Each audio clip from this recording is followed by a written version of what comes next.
Hello, my name is Sam Husseini. I'm an independent journalist. I'm going to be talking today with Chernoh, who is an independent journalist from Sierra Leone, who is based currently in the United States. People who follow my writing will know I have been tracking the issue of pandemic origins since February of 2020.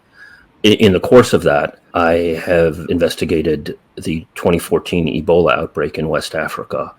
And there are a whole series of very notable connections between the COVID outbreak and the 2014 Ebola outbreak. Perhaps most notably, two of the scientists who are in the forefront of dismissing the possibility of lab origin of COVID were themselves implicated in the possibility of the 2014 outbreak in West Africa having some kind of lab origin. So they would therefore, in effect, be covering their own tracks. And I'm referring to Robert Gary of Tulane and Christian Anderson at Scripps Research. We will be posting this interview on as many platforms as possible. I will certainly be posting it and links to it on my Substack. My other work has been deplatformed and marginalized on different outlets, on different platforms. So I highly recommend that people subscribe to whatever channels this gets posted on and sign up to my Substack, husseini.substack.com. Before we get into the whole Ebola outbreak, and it'll be quite in-depth in terms of finding the flaws in the dominant narrative, which blames the Ebola outbreak on a toddler playing with bats, and the ramifications and personnel connections and so on involved with that. I do want to give you a sense of Chernoh's work. I've had the pleasure of spending some time with him when he's been in DC recently. He's, as I say, an independent journalist from Sierra Leone.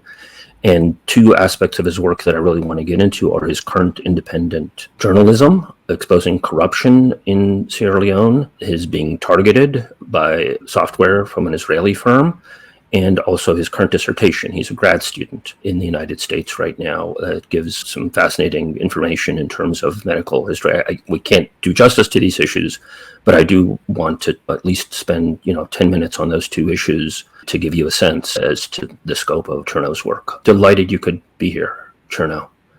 Thank you very much for having me. Chernoh, please, fill us in on, first your journalistic work that you're currently doing at Africanist Press in terms of corruption in Sierra Leone, and just give us a thumbnail sketch of that, please. Yes, thank you very much. I am from the country of Sierra Leone. It is one of the countries that were formerly colonized by England, still has a significant British influence. I am currently working with the Africanist Press, an independent investigative journalism platform that we established 20 years ago. And we focus mostly on issues of human rights, free speech, and tracking public financial expenditure by African governments. Basically, we investigate corruption, financial irregularities by African governments, and also multinationals, mining agreements, the transfer of wealth from Africa by corrupt politicians to various parts of the world, including in the United States, in Europe, and increasingly in the Middle East. For the last 4 years now, we have been significantly looking at the current government of Sierra Leone, led by President Julius Maada Bio, who has been in power since 2018. We've been able to track and investigate and report on corruption involving the president, the wife of the president,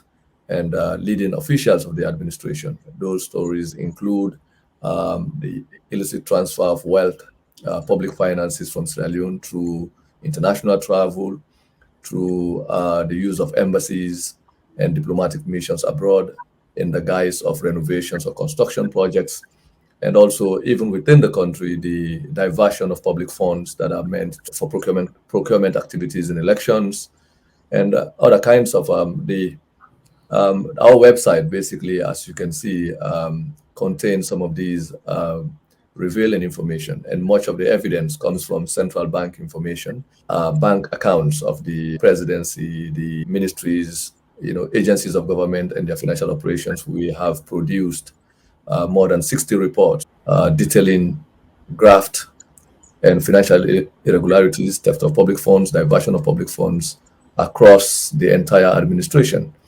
to the extent that now the political leadership of the country, including the ruling party and the opposition groups, have targeted the work of the African Express. I am currently officially exiled as a consequence of that in the United States.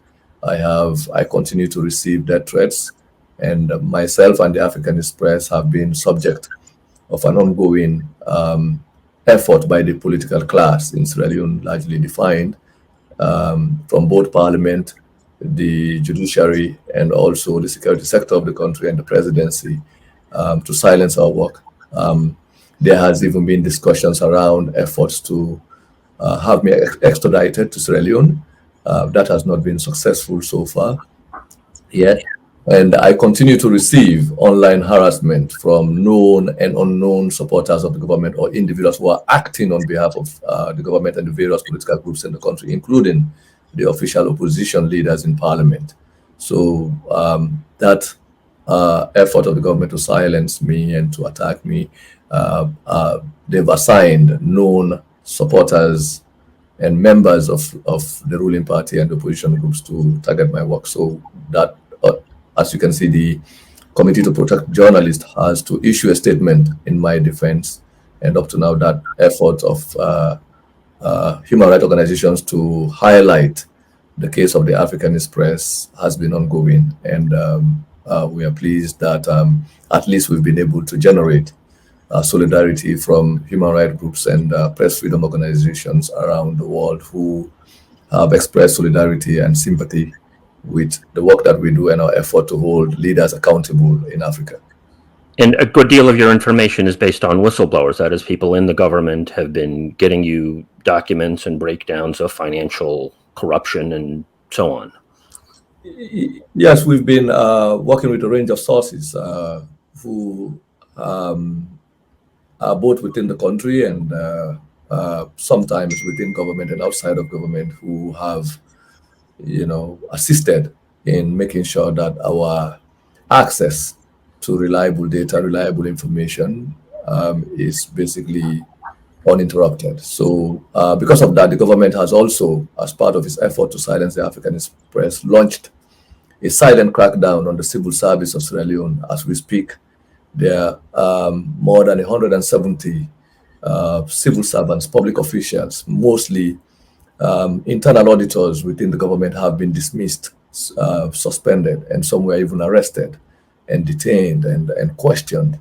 And up to now, that process is ongoing because of the government thinking that these individuals are basically agents of the African Express who have been serving as conduits for access to information. They have gone as far as you mentioned, hiring cyber intelligence agencies and groups, intel groups, cyber intelligence groups from Israel. A notable example here is the Cognite, which is part of the NSO group, to target my communication of journalists who are associated with the African Express.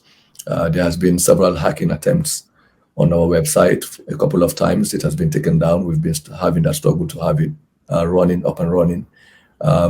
Social media pages that I run, I also have been the subject of target, including our Twitter accounts, our Facebook accounts, and other platforms as well. So to the extent that even the Auditor General, the head of the National Audit Service, which is an agency in Sierra Leone that inspects public spending, that produces what is supposed to be an independent report of government expenditure, the Auditor General and another deputy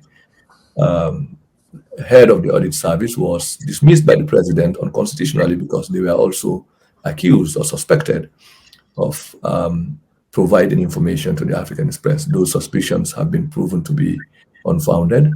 With all that crackdown, so far the government has not been able to stop our access to reliable data. Live. We produce what you could call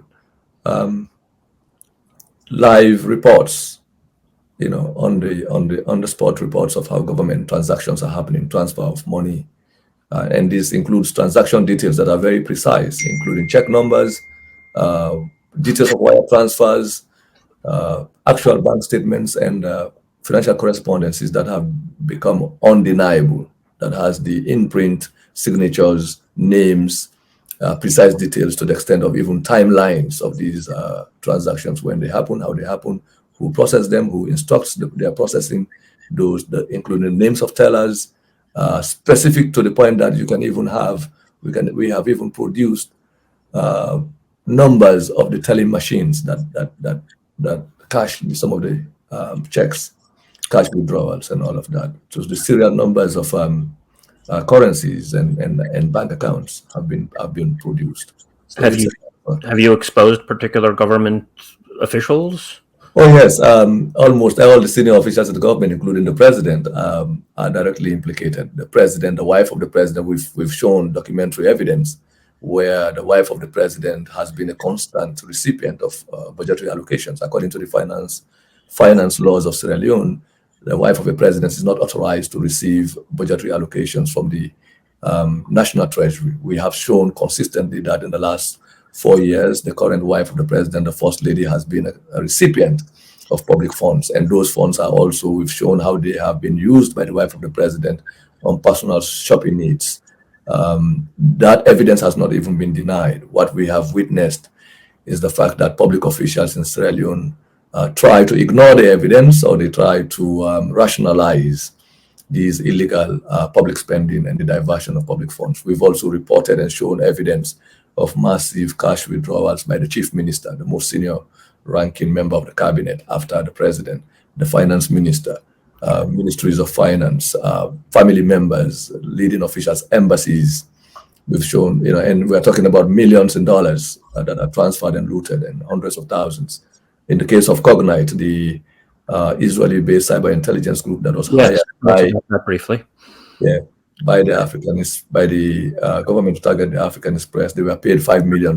We showed the details of the transaction, the times. That's how you know. I see. Okay. How we came to find out. You know that they're targeting you because you actually have the receipts of them being hired to target you?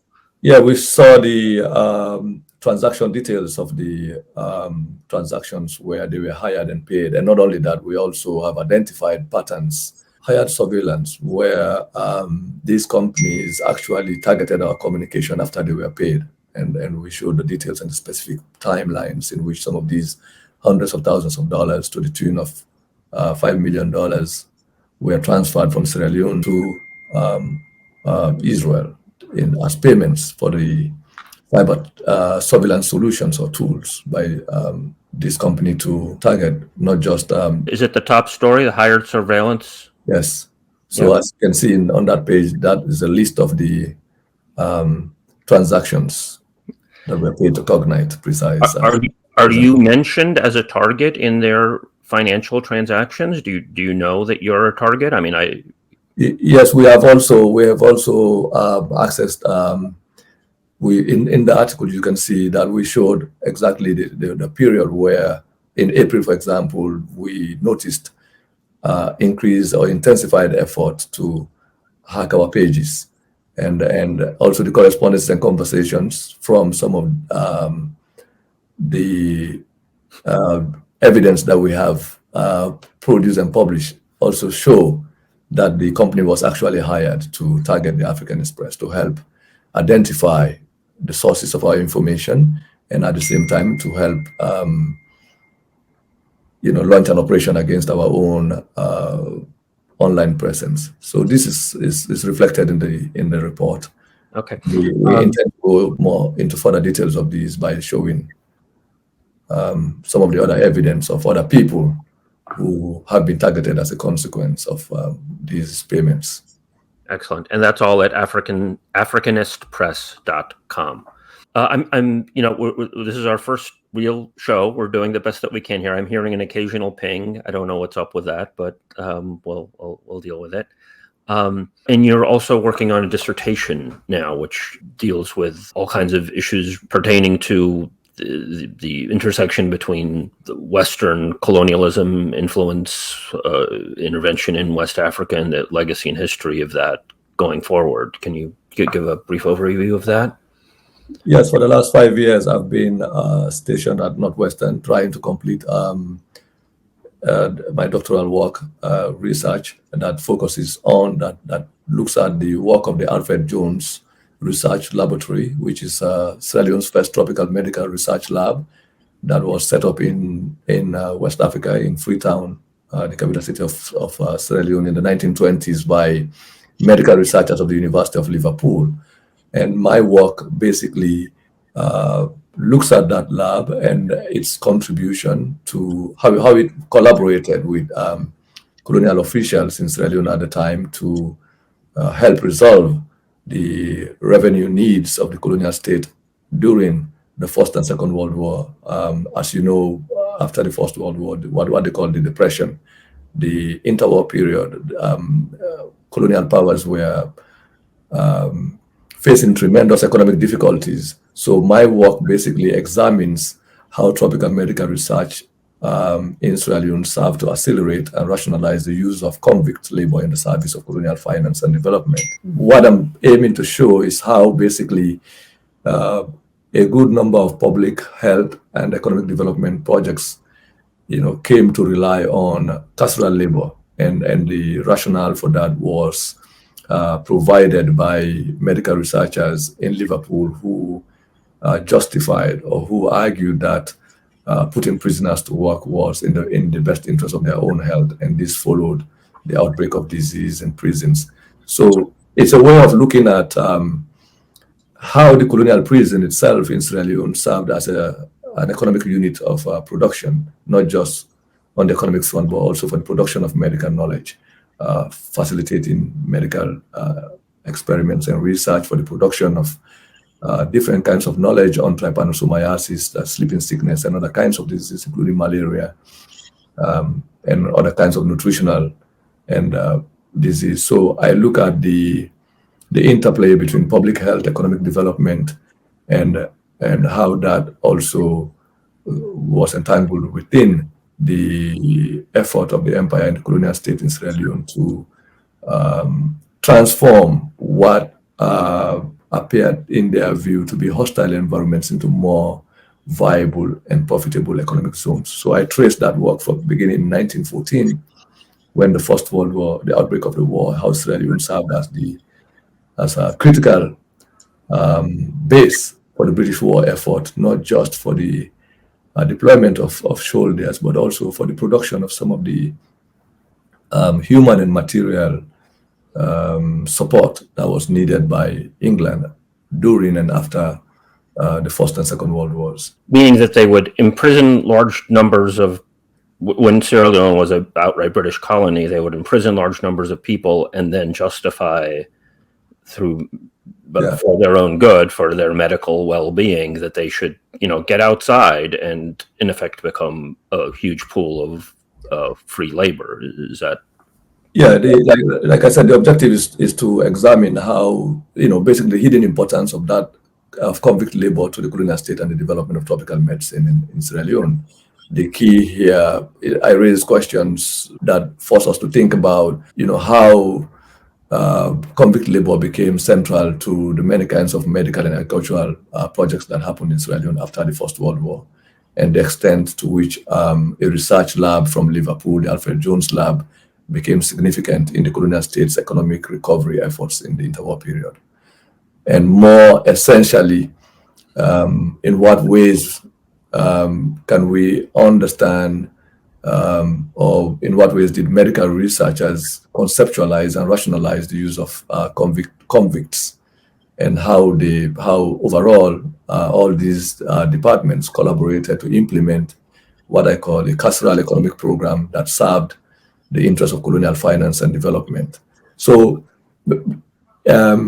this work is basically aimed at providing some kind of a historical dimension to some of the work that I did during the Ebola outbreak. Is to trace the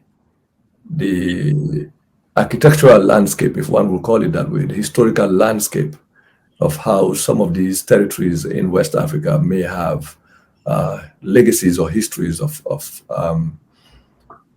colonial experiments, of having served as sites of experimentation way in the past 100 years ago or even 200 years ago, and how that legacy, that process of experimentation on the medical front has continued, and how such efforts are also entangled with other, institutional developments at the state level, whether they serve the purposes of medical production, but also there is an economic dimension to it, what you might call today gain of function research, if one would want to think about it that way. The use of medical research for economic ends and for social development, but to enhance social agendas as well. That brings us to our main act, a gain of function, obviously meaning the contemporary process of making pathogens more virulent or more pathogenic, that is, making viruses worse, ostensibly for the reason of helping to figure out how to guard against them. Now, I came across your name because you'd written a book about the 2014 outbreak, and that came out, the Ebola outbreak in West Africa, corporate gangsters, multinationals, and rogue politicians. That came out a year after, in 2015, I believe. Yes, in 2015, you're right. Uh-huh. And then shortly thereafter, your findings were summarized in a book put out by Zed Press, Understanding West Africa's Ebola Epidemic Towards a Political Economy. That essay, I just reread that the other day, is incredibly, you do an incredible job of summarizing much of what's contained in the longer book. There's a hell of a lot to go into here. I want to get into the specifics of what the dominant narrative is, but one thing that struck me in terms of your book is the centrality. You have a timeline at the beginning of it, and the centrality of the 9/11 attacks in terms of the development of what we see here. The context of this is that in 2010, there's the creation of the Viral Hemorrhagic Fever Consortium, which is headed by Robert Gary of Tulane, and Christine Anderson is the vice president from Scripps Research. Can you talk about the timeline, and then we'll get into the specifics? Yes, what I hoped to do, or what my objective then was to show that what happened in West Africa in 2014 and the early part of 2015 was not an isolated event that just happened in West Africa, that it was part of a process of globalization, if you like, geopolitical developments that were taking place outside of West Africa, and where West Africa in itself is a backdrop of a conversation that has originated in Washington and other Western capitals around the anxieties that emerged following 9/11 with the anthrax incident, and the decision by defense authorities and political leaders in Washington to identify pathogens that have the potential to be weaponized. Let me just chime in here. By the anthrax incident, you mean the anthrax attacks? Yes, shortly after, a lot of Americans have forgotten this. Yeah. Shortly after the 9/11 attacks, there were anthrax letters sent to members of Congress as well as members of the media. Some of them were actually fake, but some of them were a very highly deadly aerosolized version of anthrax. The individuals targeted included two of the senators, Patrick Leahy and I think Tom Daschle was the other one, who were the most outspoken against the Patriot Act, which the Bush administration was trying to get through at the time. And they were all with letters with, death to America, death to Israel, praise to Allah, you die now. So they were, and you had ABC and other outlets fingering either Al-Qaeda and or Iraq as the culprits. You had liberals like Andrew Sullivan at the time saying that the terrorists, that they have crossed the Rubicon, in effect saying that we got to think about using weapons of mass destruction, nuking Iraq in this context. It ended up that they came out of a U.S. or U.S. allied lab. The FBI tried to pin this on two individuals. Neither individual, the case fell apart with both of them. They eventually pinned it on a third individual, Bruce Ivins. He allegedly committed suicide. So there was never a trial. There was never a meaningful investigation. Patrick Leahy told then head of the FBI, Robert Mueller, in 2008, that he, didn't buy this story. He was like, "There's no way that this one person did all this," and there was one congressperson who kept saying, "We should investigate. We should investigate." Congress never investigated this, and that's where we are with the anthrax attacks. Please proceed. Yes, thank you very much for that background. For our U.S. audience, it's important. Okay. Yeah, basically, I think that's what I was trying to say, that my book aimed to connect these global developments to what was happening in West Africa. That the outbreak of 2014, in my own investigation, was the result of geopolitical efforts and conversation and developments that had originated outside of West Africa, in Washington, D.C., and in other parts of the West, basically in Europe, where following that anthrax incident that you just described, defense authorities and political leaders outside of Africa decided that they have to incorporate biodefense as part of their security conversation. And what that meant was that a conversation around the identification of pathogens that have the potential to be weaponized was carried out. And this is how pathogens like dengue fever, the Ebola virus, and Lassa became achieved basically new significance, because scientists and military authorities were convinced that these pathogens have the potential to be weaponized, so they were so classified. And what that meant for West Africa was that, especially the Mano River countries of West Africa, I mean here Liberia, Sierra Leone, and Guinea, was that it was, an area that was known to have, Lassa present. And in fact, the CDC had been working on Lassa fever research in that area since the 1970s, especially 1972. And as a journalist, I had covered some of the work that happened in the eastern part of Sierra Leone, in Kenema, around Lassa, when the only known specialist, African specialist at the time, Dr. Aniru Conte, was infected with what was then described as Lassa, and he died in 2004. And the conversation at the time was around the neglect that the government of Sierra Leone had, their neglect of the Lassa fever research, and also the neglect of the doctor after he died. So that piqued my interest. It was a human interest story at the time. So I reported it as a journalist, as an editor of one of the local newspapers at the time, Concord Times. So that backdrop then was in my mind when the Ebola outbreak happened 10 years later, and the circumstances of the death of the Ebola specialist, Dr. Umar Khan, Sheikh Umar Khan, appeared to be the same as the circumstances that led to the infection of his predecessor, who had died 10 years earlier.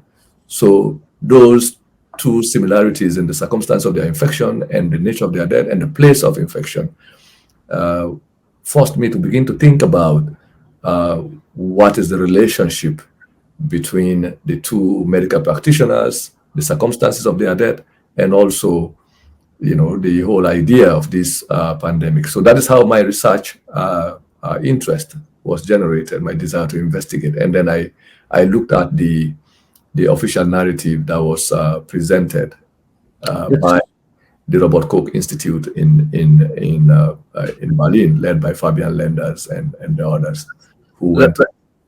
Let's definitely get into that. So the timeline in this case, I had to begin by looking at what was happening outside of West Africa that generated interest in West Africa, that led to the United States and other a consortium to be established that became known as the Viral Hemorrhagic Fever Consortium, which was assigned with the responsibility of coordinating all of the various Western biodefense research interests that had identified Lassa as as a dangerous pathogen that has the potential to be weaponized. They had classified it as a Class A pathogen, and that is very crucial for this conversation, because once a pathogen is classified as such, it means that any research work, that lab work that should be done, has its own, should be done in a securitized environment, which requires a different kind of hazard protection, space suits. I think in the United States you have very few labs that have the capacity to handle a Class A pathogen. So in West Africa, these scientists went there in the eastern part of Sierra Leone, starting from 2004 right up to 2014. They were working on trying to understand the various characteristics of Lassa, how it could be weaponized, what diagnostic tools that could be developed to prevent against Lassa in the event that it is supposedly weaponized, by other groups against Western defense interest. Please keep it right on. So by 2010, because of this intensified funding that was going on, that was being spent money, increasing amount of funds that were going in to West Africa from pharmaceutical companies like Meta Biota and a whole range of universities, including Tulane that you just mentioned, Harvard, the Broad Institute specifically, coordinated some of this research. Therefore, they decided they needed an umbrella organization, some kind of a nucleus that will govern and coordinate these efforts. That's how the Viral Hemorrhagic Fever Consortium, the VHFC, was established in 2010. That is 4 years before the outbreak. So what struck me is that in all of the conversation that happened around the 2014 Ebola outbreak, nobody was willing to add this to the conversation. Nobody was willing to incorporate this history, these developments that had taken place that has preceded and perhaps served as the foundation for the kind of conversation that preceded the outbreak and its development. Yeah, so the absence or the lack of as you can see there, you see these are some of the members of the Viral Hemorrhagic Fever Consortium, established in 2010. All of these groups and their researchers were present in the region, beginning from 2004 right up to 2014, at least 10 years before the outbreak. And by 2010, they already had an organized, their efforts were basically governed by the VHFC, Viral Hemorrhagic Fever Consortium, as an umbrella organization that united all of these research institutions and individual researchers who were going in from different parts of the world, from Canada, from the United States, from different parts of Europe, and including Africa, who were engaged in carrying out these biodefense research efforts, trying to understand the pathogenesis of Lassa fever and the pathogen itself and its various characteristics and how it could be weaponized and what potential exists for the development of diagnostic tools. Now, I started going down this issue. I had heard of the potential that the 2014 outbreak could have lab origin at the time. Francis Boyle, who's a professor at the University of Illinois, said that he thought that that's what he thought was happening at the time in 2014. He wrote the U.S. implementing legislation for the Biowarfare Convention. So he's been a longtime critic of so-called gain-of-function lab work, which he regards as effectively biowarfare. That they're it's just a false pretext to all of a large part of biodefense involving gain-of-function work is to create deadly pathogens for the alleged purpose of knowing how to defend against them. But he's saying that that's just a phony pretext. They're attempting to get around the Bioweapons Convention and the implementing legislation, which he wrote, which became U.S. law in 1989. So I began investigating this more in earnest after the COVID outbreak happened. So in February of 2011, I asked the CDC about this. I want to play this clip because she uses, I'm not sure if you're familiar with this, Chernoh, but the CDC dismisses the possibility of COVID having lab origin by saying, oh, there were similar rumors around U.S. labs in West Africa in 2014, which were dismissed at the time, and we'll go through the specifics as to what the problems are with the evidence there. But I just want to put that on the table. Thank you. Sam Husseini, obviously the main concern is how to stop the virus and death and so on, but I think that we should look into the origins of this. Is it the CDC's contention that there's absolutely no relation to the BSL-4 lab in Wuhan? It's my understanding this is the only place in China with a BSL-4 lab. We in the United States have, I think, 24 or so, and there have been problems and incidents. Some of them have been shut down out of concerns of leakage of potential pathogens, and it's an ethical struggle in the United States about gain-of-function research. That is, research that actually attempts to make pathogens more lethal. And China is a very opaque society, a totalitarian regime. We have no idea, or I don't know, you tell me, do you have any idea what kind of research could potentially be done? I'm not contending that this was intentional in any way. I'm just asking, is it a complete coincidence that this outbreak happened in the one city in China with a BSL-4 lab? And shouldn't we be having at least some of the discussion about the ethics of some of the research that happens here? Thank you. Yeah, thank you for those comments. Based on everything that I know about what is going on with this outbreak and the research that's being conducted, as well as the genomic sequences that have been posted and the comparison with animal strains, the pattern that we're seeing is quite consistent with emergence from animal to human acquisition and adaptability or mutations that permit the virus to be easily spread between people.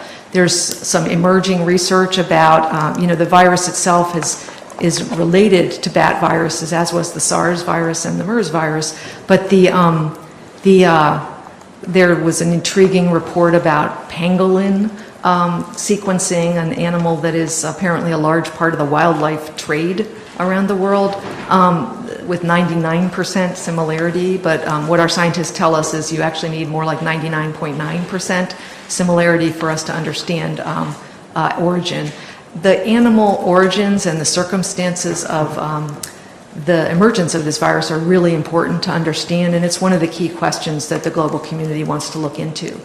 In terms of the question about gain-of-function research and laboratory issues, very important for us as a scientific community to have practices that protect researchers and their laboratory workers as well as the community around them, and that we use science for the benefit of people. So I am closely involved in this response, and everything that I've seen so far is very consistent with the animal to human spread that we've seen in other zoonotic origin. Follow up on that, the two things don't necessarily preclude each other. That is, the Chinese lab could well have acquired the bat. It's 1,000 or 2,000 miles away, the caves where the bats are that originally the cause. So the two things aren't mutually exclusive, are they? Make a comment. Information is critical, and having the very best information available to those to everyone to be able to protect themselves, their families, their communities is essential. In the midst of new infections, it is very common for rumors to emerge that can take on a life of their own. So as you mentioned, a laboratory and the center of what else is happening in that province, I'm reminded of concerns we heard when I was in Sierra Leone in 2014 with the Ebola response. There was a concern that there was a hemorrhagic virus research center in Sierra Leone, and maybe that's where the virus had come from. It was a key rumor that had to be overcome in order to help control the outbreak. So based on everything that I know right now, I can tell you the circumstances of the origin really look like animal to human. But your question, I heard. So, what I felt was an incredibly disingenuous response, in part because I knew some of the background and that it wasn't a settled case in terms of what happened in 2014 got me to further examine this. We want to drill down on what happened in 2014, but just for the uninitiated, there's continuing to be a huge amount of propaganda by government affiliation, organizations and funded scientists and so on. But as with each passing month, the evidence that COVID had some kind of lab origin has generally built up, and you see people flipping. Jeffrey Sachs is probably the most prominent person. He headed the Lancet Commission on the pandemic, and he, had named Peter Daszak, who helped fund some of this dangerous lab work, to head up the commission, the committee to figure out the origins of it, which was an incredible conflict of interest. And Daszak himself is heavily funded by USAID and the Pentagon, as well as the NIH. But since then, Sachs has flipped, and he's saying, I do think it came out of a lab now. But I want to get in. Let's do the deep dive, Chernoh. I ended up writing a piece with Jonathan Latham, who's a virologist at the Bioscience Research Project. And the dominant narrative, I'll just click on one or two of the links here, was about a boy in Guinea who allegedly started the whole outbreak in West Africa. And you've been there, you've done the most extensive on-the-ground research. Chernoh, please, walk us through what you think is problematic about this narrative, and then we'll get to some hypotheses about what actually happened.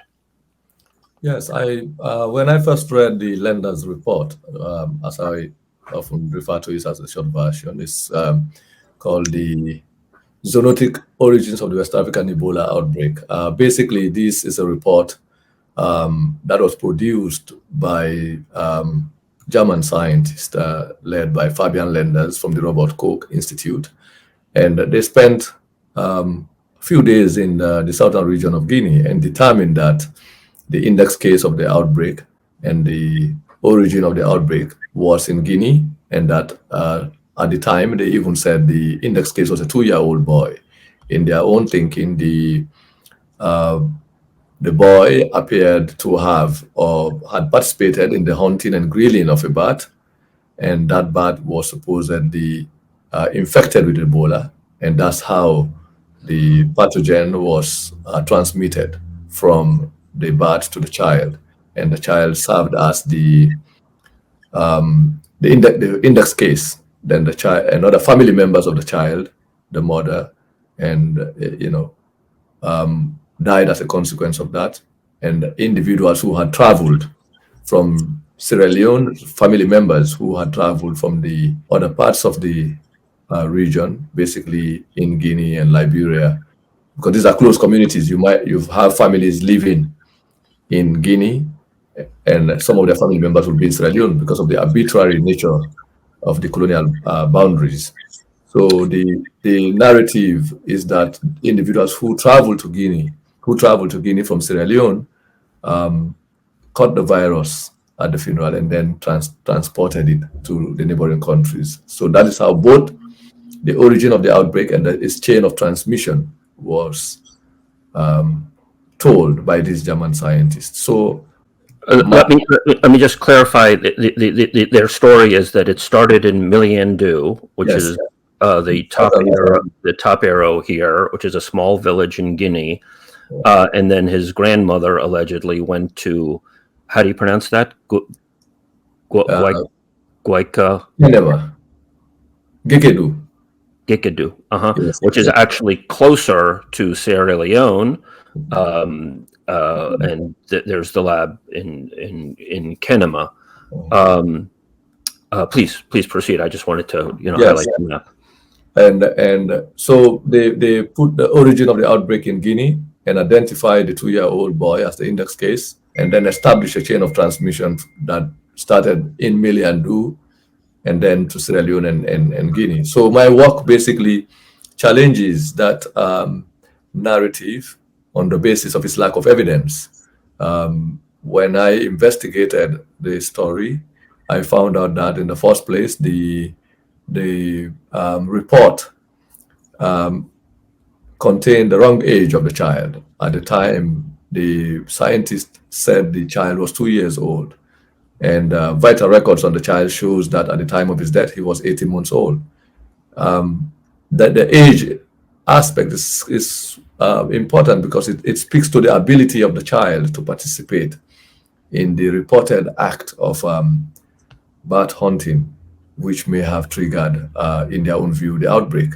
So the report also made no mention of other crucial family members, including the father of the child, who at the time had taken care of all of these supposed index case of the virus and was never sick, you know. And not only that, even healthcare workers in the village, the doctor in the local clinic who had taken care of the mother of the child and the child himself was also right there, not affected or infected with any virus. So there could be an argument around antibodies and all of that. But these So the healthcare workers at the time of Emil's death, yes, Emil's death, they said that he died of malaria. Yeah, he died of malaria. And in fact, all of the patients who died in the village around that time, according to them and their own diagnosis, is the fact that these cases were cases of malaria. And that is the available clinical evidence. So the scientists came up with their own narrative without any clinical material. In fact, another aspect is the fact that they did say that more than 180 bats were captured by the scientists in Miliandu and the surrounding villages. And they identified no insectivorous bats. All of these in that region, the only bats that are available are fruit bats. And the report mentions the fact that the Ebola virus could only be transmitted at the time by insect-eating bats.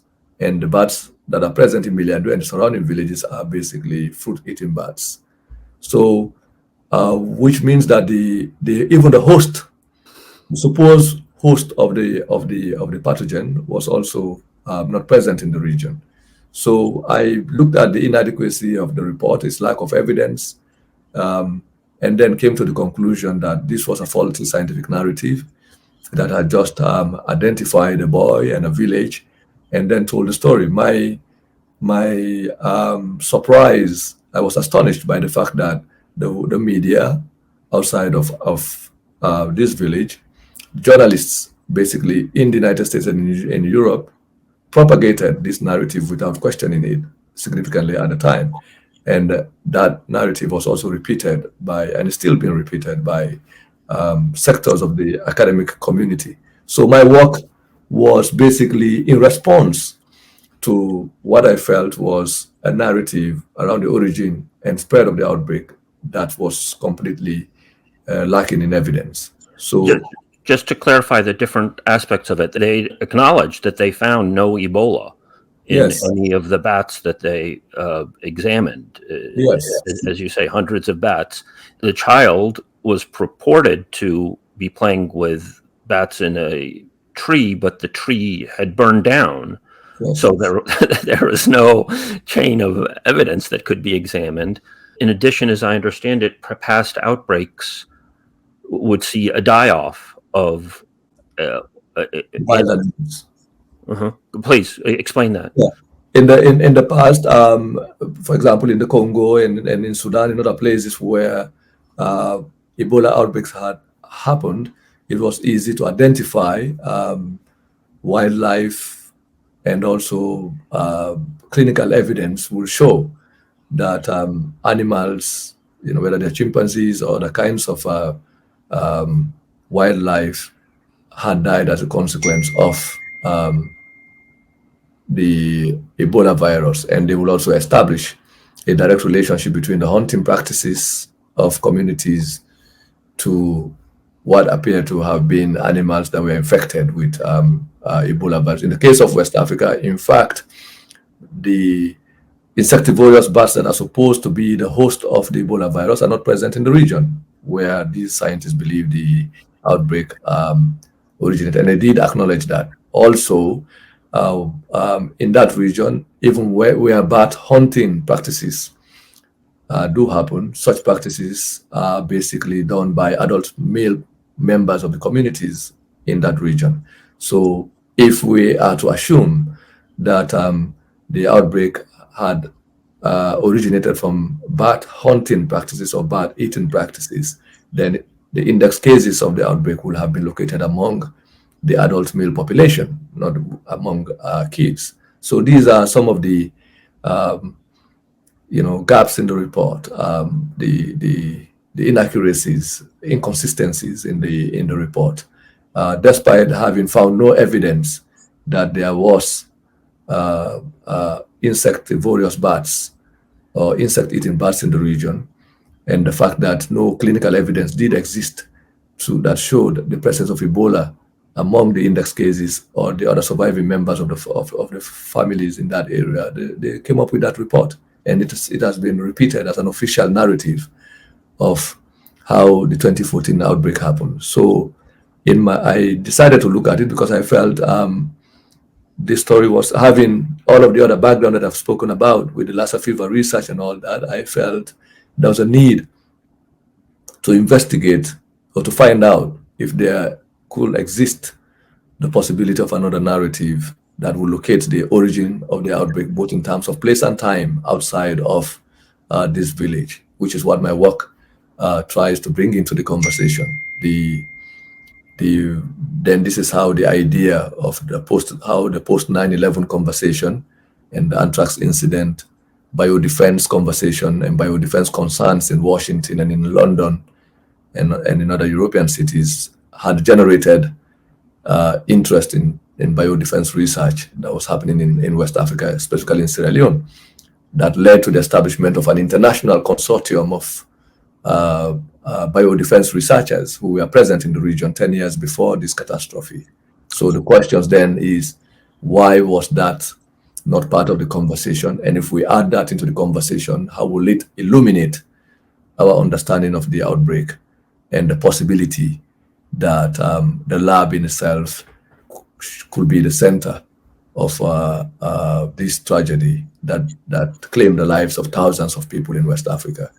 Before we focus in on the lab, I just want to pin down that Emil's father, as well as the healthcare workers, still assert, not just at the time but afterwards, assert that Emil was not the index case, and indeed he did not die of Ebola, or rather that he died of malaria. In addition, there's sort of an in-between piece that I'd like to highlight before we talk about the lab. There was a Reuters piece in 2011 that we highlight in the article that Jonathan and I wrote, which I think was in your text as well. If you could go through some of that, I thought that was fascinating. Yes, in my own investigation, like you already mentioned, I worked backwards to see what developments, biodefense research that was happening in the region at the time. In fact, I went way back in 1972, looking at the establishment of the CDC's research program and how that evolved right into the 1990s when the war happened, and how this was cascaded into an international program in the early 2000s, especially in 2004, with the establishment of the commencement of biodefense funding into the region and the use of the Kenema Government Hospital and the Lassa Fever Ward as the hub of this biodefense research, looking at Lassa as a potential bioweapon. So a journalist working for the Reuters had gone to the area and looked at the research and then questioned the researchers who were present there and wondered how they will undertake such a research in a dilapidated hospital environment. And they did acknowledge in that Reuters article that indeed this lab work that was part of the US war against terror was carried out in this unsafe environment, but there were possibilities for them to accomplish a lot with that kind of study.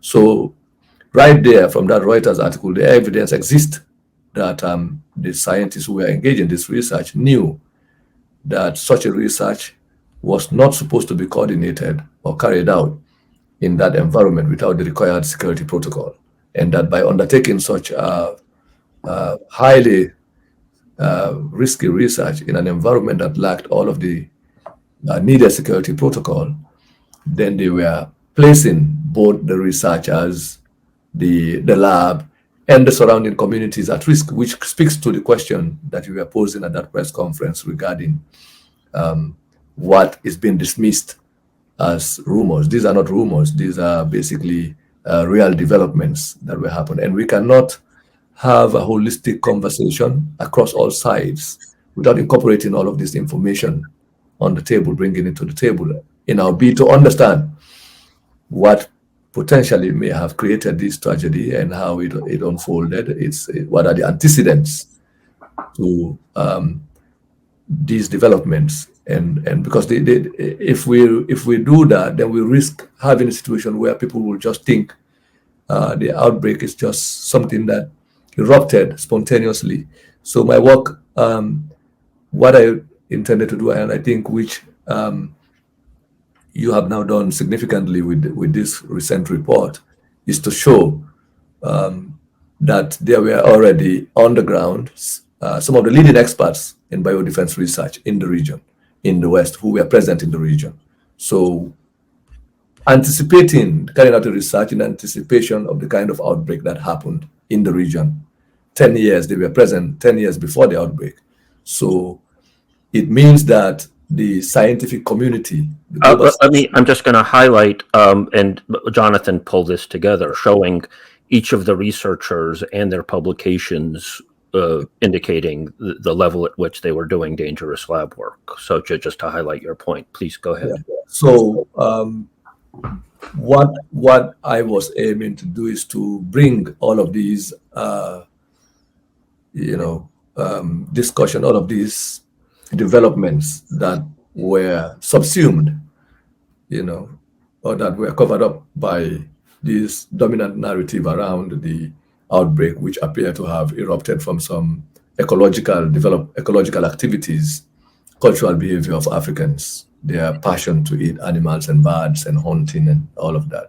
So I felt that was, not just criminalizing African cultural behavior, and the reason why historically it will fit into a narrative because of how colonialism and the colonial encounter has presented African people. So there's a risk that it's a familiar trope, familiar narrative, historical discourse, which fits into certain cultural repertoires that get repeated over time.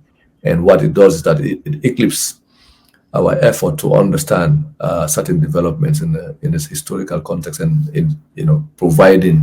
opening up the possibility of our reception to other kinds of conversations that will actually change how we understand global development. So, which is why I'm thrilled, I'm impressed with the level at which you and Jonathan have taken the conversation by adding more science or scientific approach. Well, that was Jonathan's contribution, and let me delve into highlighting that for a moment, since he's not here, and I imagine I will be doing a one-on-one with him at some point. But actually, let me hold off on that, because he did the phylogenetic analysis, and I do want to get into that, but let's get into that just a little bit later on. What I've been struck by was the similarities. Well, as you say, if you watch Frontline, which is supposed to be a prestige U.S. So-called public television thing, their documentary on Ebola, had featured, all these people are skeptical of the workers, of the foreign workers, and it depicted them as, believing in magic and all of these things, completely irrational. Conspiracy theorist Africans. I mean, these tropes that have now become commonplace post-COVID, many of them, I think, have an origin in 2014, and including, as you say, the cultural, they eat bats and so on. I think we're seeing something of a repeat with that, with the so-called wet market origin trope that we see regarding Wuhan.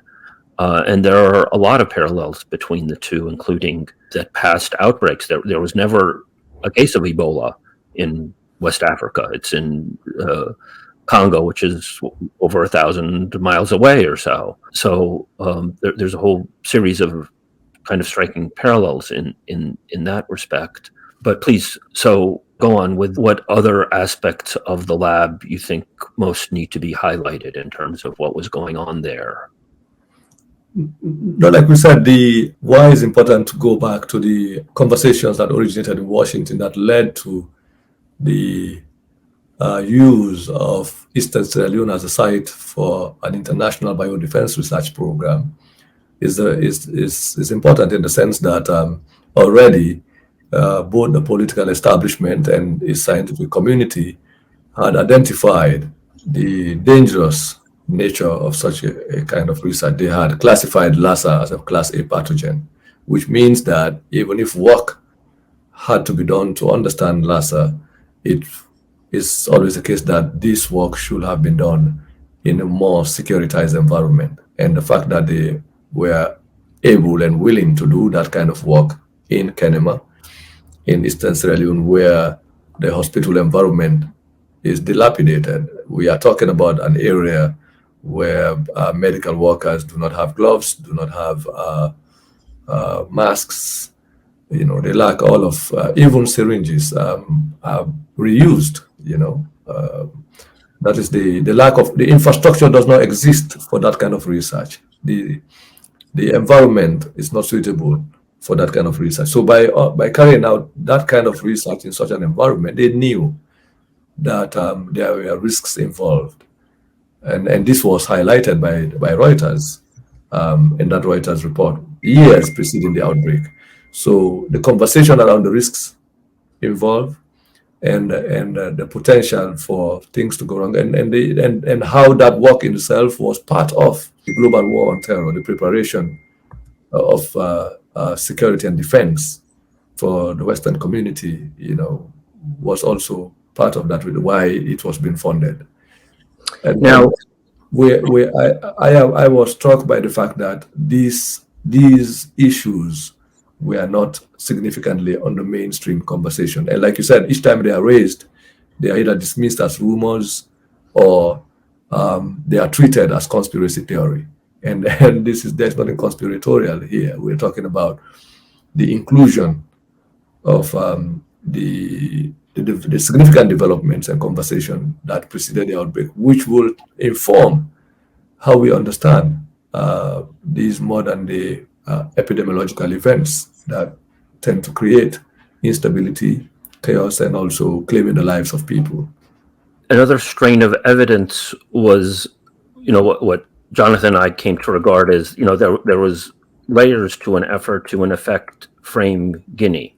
That is to make the outbreak seem as if it had been just across the border so that people wouldn't associate the outbreak with Sierra Leone, where the lab is. And one strand of that was Doctors Without Borders put out a report that was highly critical of Metabiota, which people might recognize as being connected to COVID, and it has its origins actually in Google, and it's been tied into some of the scandals around Ukraine and so on, but that they particularly singled out Metabiota for failing to detect the outbreak in Sierra Leone, and it raises the question, and they talk about a hidden outbreak. They actually use the word hidden, and it raises the question as to whether this was, complete ineptness on their part or part of an effort to, again, frame Guinea and to put the outbreak over the border by undercounting and obscuring the outbreak in Sierra Leone. Yeah, I also cited that report in my work. What I found interesting is the fact that even before that, there also exist correspondences showing that Guinean authorities had informed medical authorities and politicians in Sierra Leone about the fact that individuals were traveling from eastern Sierra Leone into southern Guinea way months before the supposed outbreak happened in Guinea. And they had mentioned some of the cases in correspondences between WHO and officials in Sierra Leone around the possibility around this issue. They had even gone as far as naming a woman named Sia Wanda Koniono, who they had identified of having been infected with a strange hemorrhagic fever, and which, by the way, carried the characteristics of Lassa, or that became later identified as Ebola. So, which means that the Sierra Leonean authorities knew way in advance that the outbreak actually may have happened there. They knew, instead of the other way around. But I think what you just mentioned is crucial in the fact that by locating the origin of the outbreak in Guinea, both in terms of place and time, takes away public attention from the site in Kenema, where scientists have been present for 10 years. Because if the outbreak had been reported in Sierra Leone, if Sierra Leone would have been reported as the site for the origin of the outbreak, then there is no way a conversation will happen around Ebola without the Viral Hemorrhagic Fever Consortium and its research program not being implicated or not being part of the conversation. So this is what makes the lender's report completely suspect in terms of its lack of evidence and why it was popularized, even though it lacked all of these. A simple reading of the report will show its lack of clinical evidence and other kinds of evidence that would have allowed anyone to dismiss it as not an authoritative report. But so I think that is the importance of lenders and the report itself, is to take away the possibility of examining what was happening in Sierra Leone preceding the outbreak and how those developments relate to the outbreak itself. So by choosing Guinea and Miliandu as the site of the outbreak, it automatically means that individuals who will be involved in that kind of conversation or discourse will not have the opportunity of going back in time and examining the developments that were taking place preceding the outbreak. So the MSF report attempted to, direct our attention to that, although it's not too profound, but it shows the level of knowledge around the outbreak that existed in the region, which did not make it into the official reports, the official narrative itself. Let's get into some of the connections between people, with COVID. We've already covered Anderson and Gary.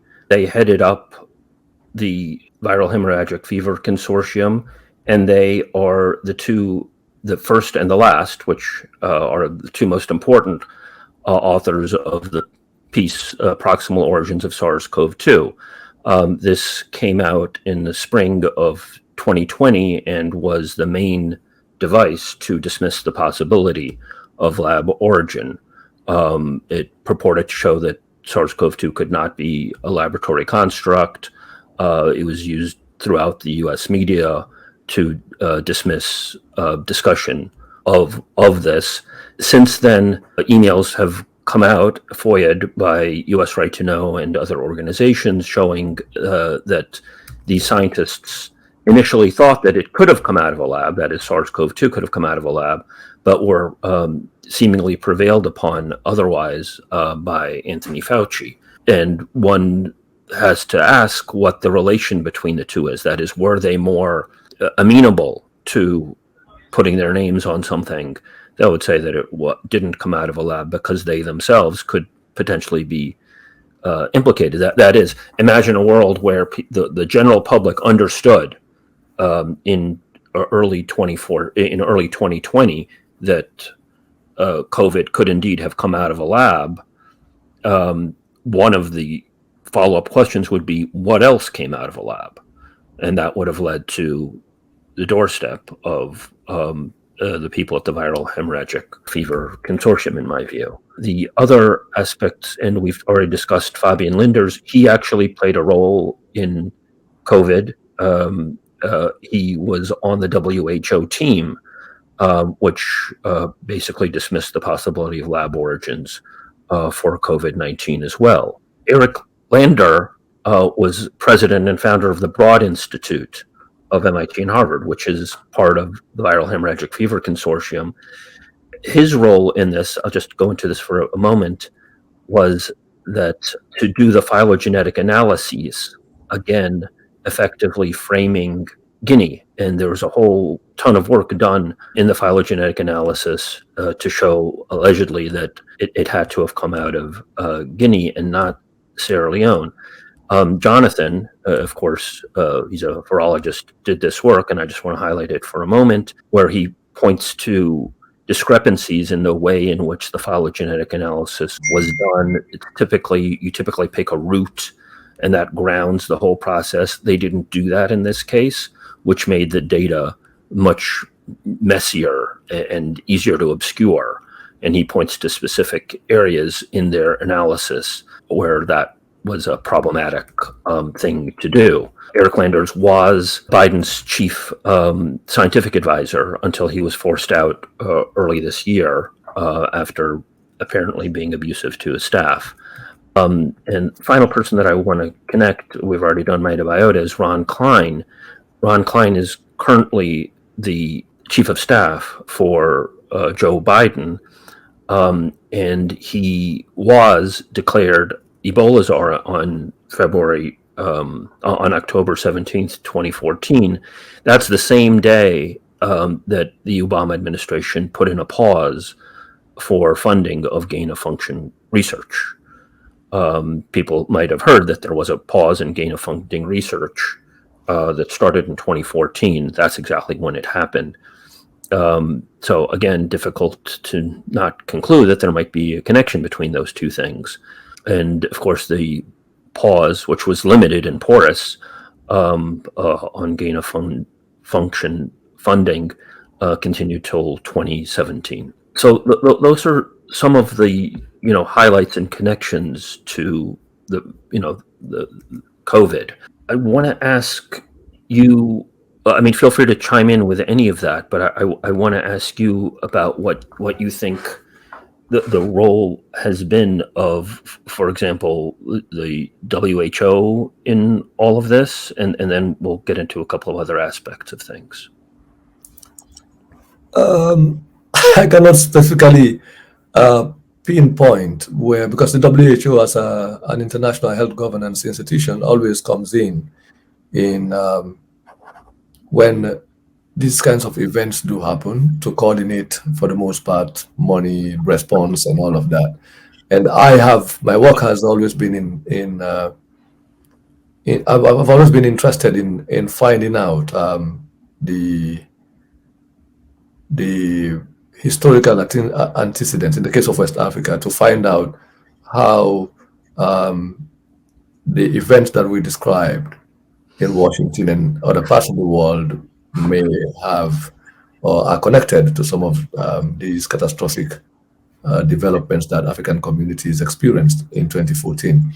In the case of the WHO, I have not been too enthusiastic in terms of my work in part also criticized or was critical of the international response, in the sense that when we saw the corruption associated with the epidemiological response, the humanitarian response, where out of the crisis you see funding, money is mobilized, but also these funds do not address the structural and institutional issues that actually exist in the region. With all of the money that was talked about in West Africa, with the response to Ebola, the health infrastructure in Kenema remains the same. The healthcare workers are still working under the same deplorable conditions. So international humanitarian or international response to some of these crisis situations are not actually designed to address the the issues of underdevelopment, the lack of infrastructure, the lack of facilities, the lack of, health facilities and the provision of services, health services, the development of robust health services that will respond to these kinds of situations.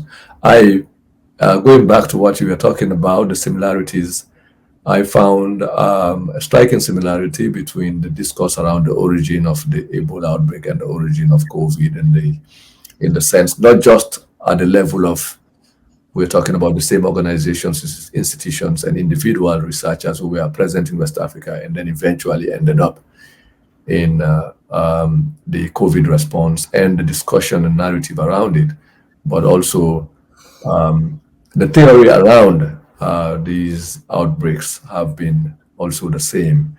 What is perhaps different is the scale of the outbreak, whereas the Ebola outbreak appeared to have been a regionally confined epidemic. The COVID appeared to be a global outbreak that affected more countries outside of Africa than it did on African environment. But the discourse around it, the response mechanism both at the local and international levels appear to have assumed the same kind of structural dynamics, quarantines, isolations, and the security implications associated with it. But also we can see the difference in terms of the robust nature of the responses and the seriousness attached to it.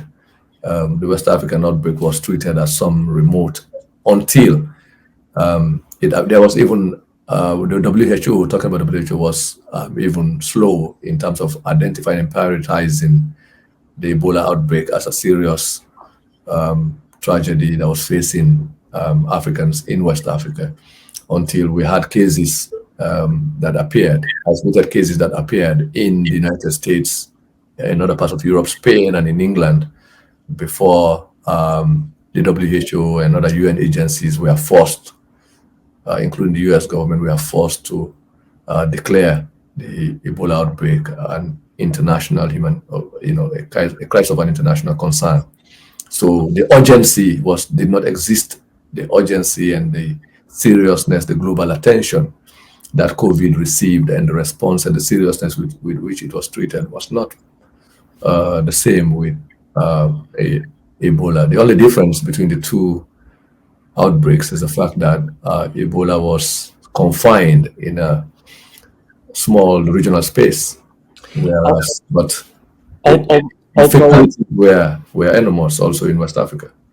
Although it did become a global crisis at the time. I mean, the Ebola fighters, including some members of the Viral Hemorrhagic Fever Consortium, were declared, persons of the year. It was still the crisis of 2014. They assumed the glory, but what I'm saying is the response to addressing the concern on behalf of the affected communities was never prioritized. And when it came to also recognition and the glory of how the outbreak was handled, also went to the very researchers who had been present in the region. They made it into the Time magazine, they received the funding, the international humanitarian response, the money that went in was also used to pay hotel bills and take care of all of these international researchers and supposed humanitarian responders. And I generally agree with you, although I should say that there was a brief period of a cutoff, I think, to Tulane.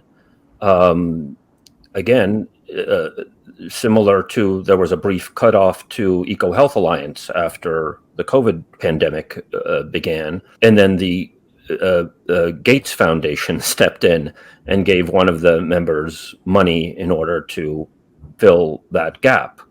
There was never an explanation as to why that cutoff of U.S. funding happened. And again, it raises the prospect of, were there people in the U.S. government who suspected that they in fact were responsible, and why the hell are we funding these people? We don't know that, but it was notable that there was, at least for a brief period, a funding cutoff.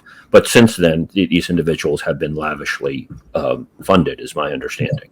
Yeah, I was talking about the funding that went in the period of the crisis during 2014 and in 2015, where the US mobilized military and sent them to Liberia. The British also sent in soldiers and all that.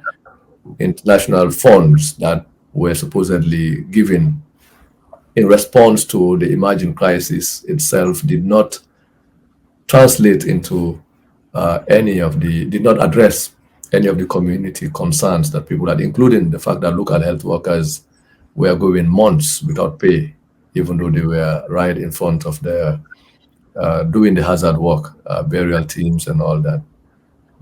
There are people. It's interesting that you point to the militarized response, because there were some people are now raising concerns about the upcoming WHO treaty.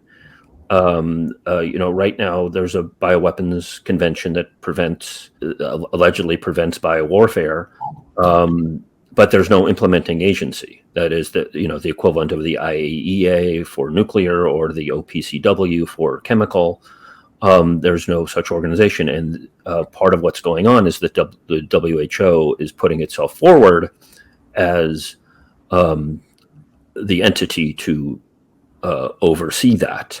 And I should say that Jeffrey Sachs, who is now saying maybe COVID came out of a lab, is still connected to the WHO. When they did their final report of the Lancet Commission, they actually had Tedros, the head of the WHO, on, and they were extremely uncritical. Their main recommendation was, WHO needs more money. There was absolutely no criticism, even constructive criticism, of the WHO. And you have people now concerned that the treaty could become a mechanism for intervention.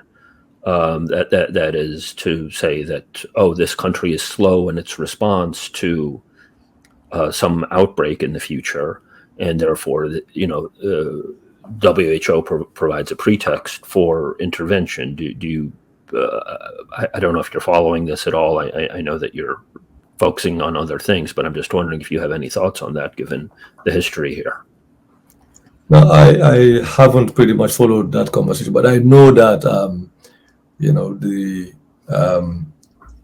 efforts to what you might call provide a legal basis for these kinds of developments will definitely arise. The United Nations and its constituent organizations have been developing some of these rules way back in 1948. As you already know, the consent regulations that came out of the Nuremberg Code and all of that. But since 2017, I've been preoccupied with historical research around my doctoral work, and also looking at the current corruption investigations in West Africa, in Sierra Leone specifically. I have not been following that these recent developments with the WHO and the changes in the global health governance environment. But I will not be surprised to see that in the future responses to pandemics will be more militarized, or will be treated as events that require the same kind of approaches to warfare as we see them now, because biodefense in itself is a critical component of the security discourse. Like we said, the research in West Africa was preceded by the conversations that emerged in Washington following the post 9/11 and the anthrax incident. So it's these developments will definitely going to be incorporated into global health responses. So, was the Viral Hemorrhagic Fever Consortium set up as a follow-up to what the CDC had as both a place to do this kind of work and as a sort of a foothold, or how do you view the context of it given the historical trajectory? Yeah, there was already the Lassa fever program came off. Yale was the first to begin to examine Lassa fever in the United States after incidents or cases of the virus they've been notified of this virus from Nigeria. But then the significant amount of research that happened in West Africa was, coordinated in Sierra Leone. By the 1990s, in fact, a preceding organization or a forerunner that looks like the Viral Hemorrhagic Fever Consortium has been set up, incorporating research from Guinea, Sierra Leone, and Liberia, that was called the Mano River Lassa Fever Research Network. Okay. And that was the institutional infrastructure that was then, with the investment of these millions of dollars that was being sent by the United States and other international institutions, that there was already a foundation, an organizational foundation, which was then developed into the Viral Hemorrhagic Fever Consortium that we had. But some kind of an earlier umbrella organization existed, which incorporated, or which was built off the 1970s research that had been set up in the first place in Shekwema. It was not even in Kenema, it was a couple of miles away. The war forced the Lassa fever program into Kenema, and then later on it was a MRU, a sub-regional research program, which dealt with minor outbreaks of Lassa in the three countries of Sierra Leone, Liberia, and Guinea. So with the post 9/11 conversation, it then became an internationally coordinated effort with more funding and led by international researchers instead of the local. The local researchers on the ground then became incorporated into the international program, international effort and funding that was taking place in the region.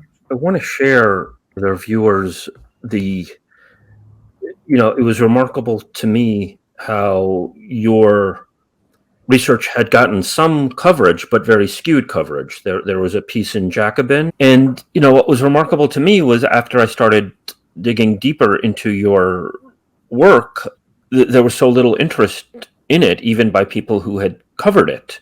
And it was a similar dynamic that I found, people who had been warning of a potential lab outbreak prior to COVID, after COVID, didn't want to talk about it. Mark Lipsitch at Harvard and other notables, people who have tenure at the most prestigious universities, who are warning about this, suddenly didn't want to talk about it. And your work was also fascinating. I don't have it, but when I write this up on Substack, or maybe it'll be a separate piece, I'll highlight it. My skepticism of the Ebola outbreak, or the 2014 outbreak, I reached out to Paul Farmer several times, who's very revered figure in the United States, and who just actually published a huge book about Ebola, about the 2014 outbreak, but died soon thereafter. He died within the last year. And he notes your work in a footnote, but doesn't explain your work at all. Just says, he gives a critical perspective or something like that, but he gives no indication that you suspect that the outbreak had lab origin or anything of the sort. And it just struck me as a remarkable, an additional aspect of, a sort of far-flung cover-up as to thoughtful analysis that indicated a very different narrative that even somebody as, revered as Paul Farmer was, took part in it. Yes, it wasn't. Yeah, it's surprising, but that's always the case. The politics of citation, the politics of knowledge production is the same way that the media works to silence, through its own powerful networks, to silence alternative voices. We also deal with the same challenges in the academy, in other spaces of other domains of discourse, where knowledge that does not conform to established to the establishment, to the interest of the establishment, is always treated, dismissed, effort to silence it. That's a clear example of an effort to, and where we have to be cited or engaged, we are always treated as footnotes or appendixes to the other kinds of work from supposed authorities of the establishment. And this is both within the arena of politics, in academy, in mainstream media, or as you like, official media. I think it's an ongoing, it's been a perennial problem that we have to deal with continuously.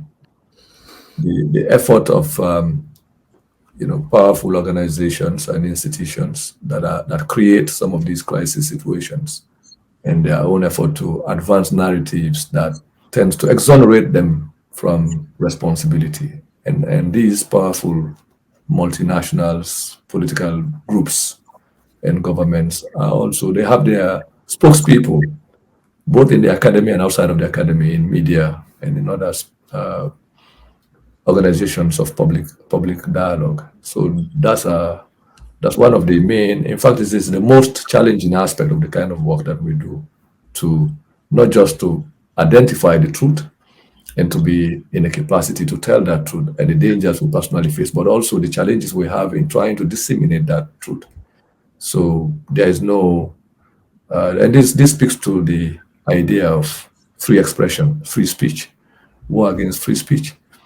The organized war against truth is one that is fought not just by tiny dictators in Africa or in Asia, but also backed by more powerful interests outside of the areas where some of these catastrophic situations happen.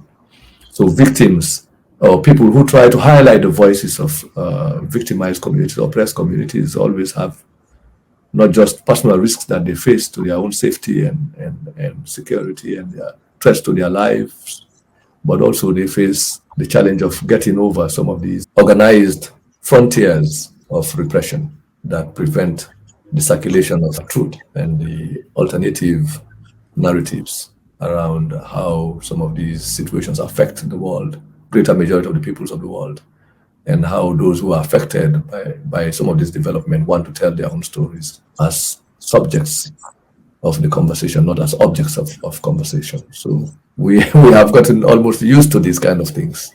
So it wasn't a surprise to me to see that footnotes from Paul Farmer as buried in a larger work. I can't make it out, but I didn't realize this before. I actually got a copy of his book, which is how I found your footnote, and I flipped through it. I think this might be a more recent, or maybe the paperback. I can't make it out, but at the top it seems to have a quote from Bill and Melinda Gates, which I had not noticed. So that's Paul Farmer's book, which came out in 2021. Fevers, Feuds, and Diamonds, Ebola and the Ravages of History. And I can't make it out again, but it's got what appears to be Bill and Melinda Gates, some kind of blurb right there on the front cover.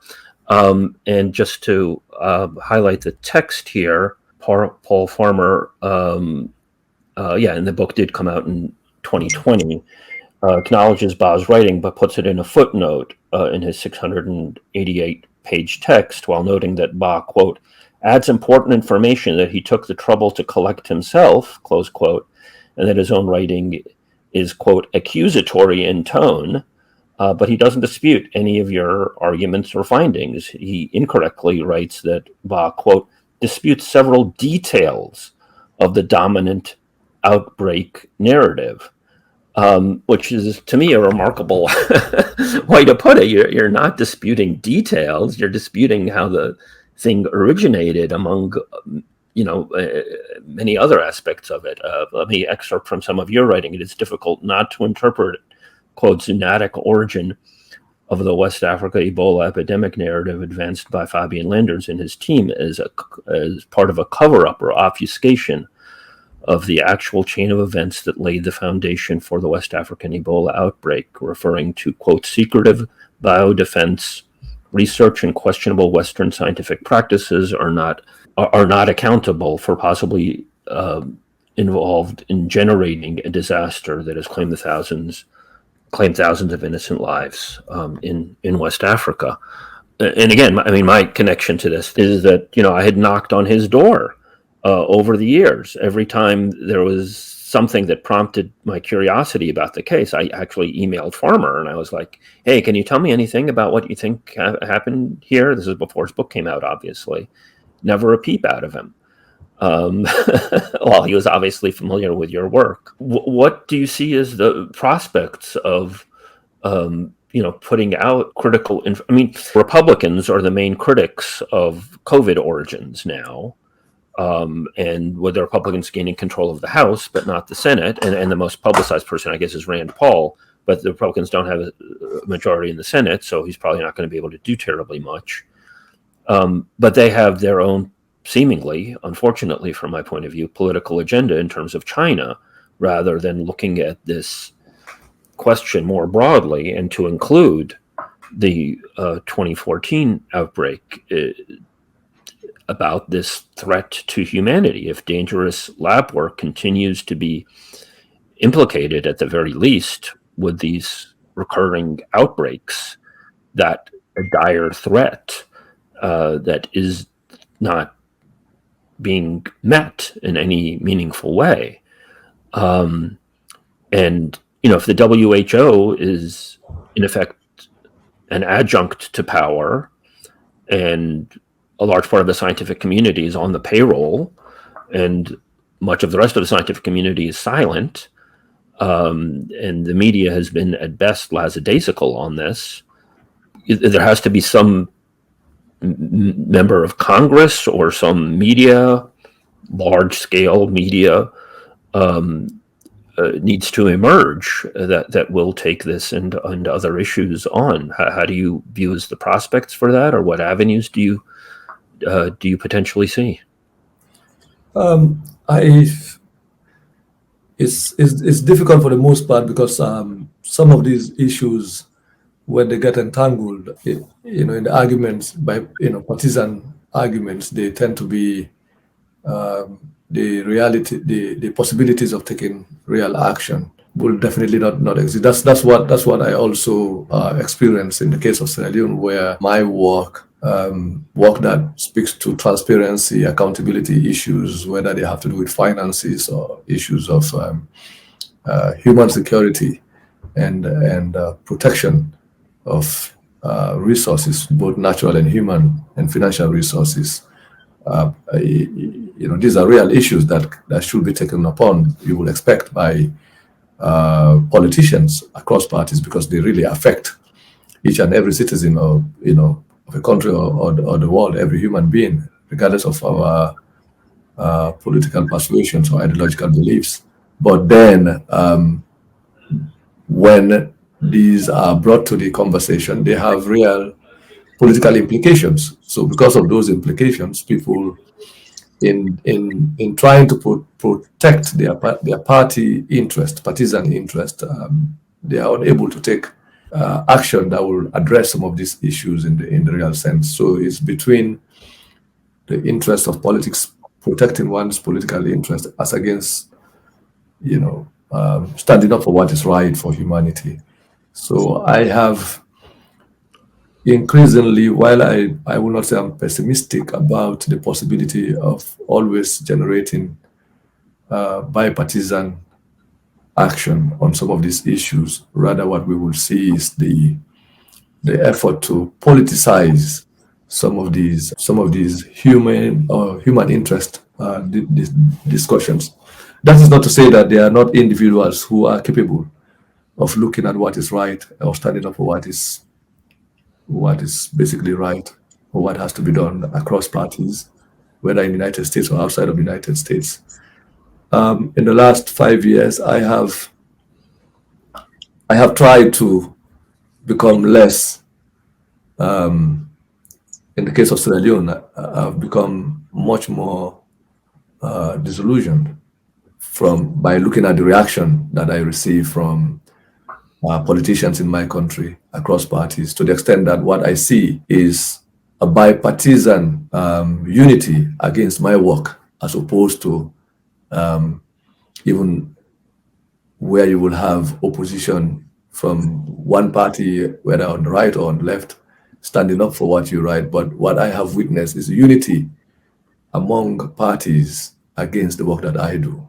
You know, like the work, the threats that I receive inside are not coming from the party in power alone, but it comes from members of political parties across the political divide. So, so because of that experience, in the past you will have a situation where parties on one side of the divide will support what you do because they see an interest in scoring political points. They want to have, they use our work to score political points, to see, they see victory, they see advantage in exposing a party in power, not because they support your work, but they exploit our work to enhance their own political objectives. So I have seen that in the past, but now I have seen also a situation where parties, politicians across the political divide will unite against my work. In fact, Because they see that they have a shared mutual interest in somebody not exposing both of their corruptions. yeah, they see that institutions and organizations that are led by their own people, or they see also potential that if they are in power, the work is going to be, work is going to be produced against them. So I think it depends on the kind of work that we produce, how the politicians see that work as it relates to their own political interest. That is what dictates how they respond, not because they agree that some of these issues have to be addressed because they are of human interest. They will promote peace. They will promote the quality of life for people. So there might be some good people in these parties or across the political divide in political institutions, but I've come to a point where I'm beginning to doubt what is the nature of the kind of alliances that might exist among people in power or outside of power, people within cycles of power, in terms of how they respond to the kind of work that we do. I mean, in the U.S., I've gotten, first of all, what you described is very similar to what I've encountered in the United States.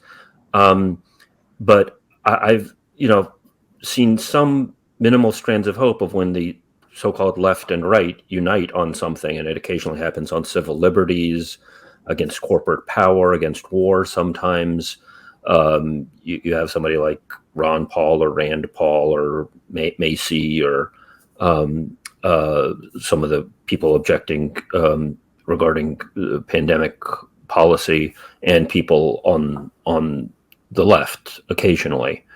So I mean, it would be my, I think one strand of possible coming, dealing with this is if you have somebody who's focused on COVID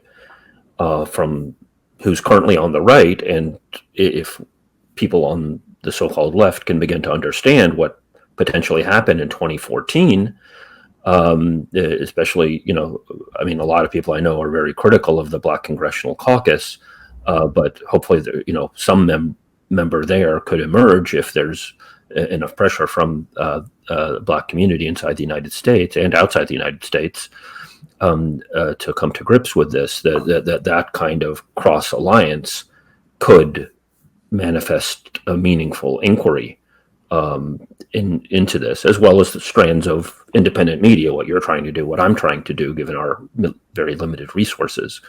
So, I mean, that's one strand of hope or possibility that I do see some, tenuous signs of.